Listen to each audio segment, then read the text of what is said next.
माझ्या महालात चोरी झाली, या चोराला कोण पकडणार? त्याला शिक्षा झालीच पाहिजे. महाराज, मी चमत्काराने चोर पकडेन. ही आहे सत्याची काठी.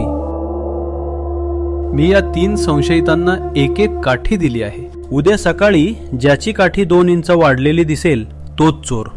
चमत्काराने सत्याचा विजय होतो. अरे बापरे, जर काठी वाढली तर मी पकडला जाईन. मी 2 इंच कापूनच टाकतो. बिरबल, चोर कोण? महाराज, याच्याकडे बघा.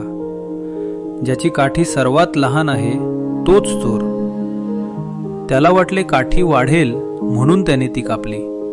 मुलांनो, जादू काही नसते, फक्त बुद्धी असते. लाईक फॉलो करा आणि पुढची गोष्ट चुकवू नका.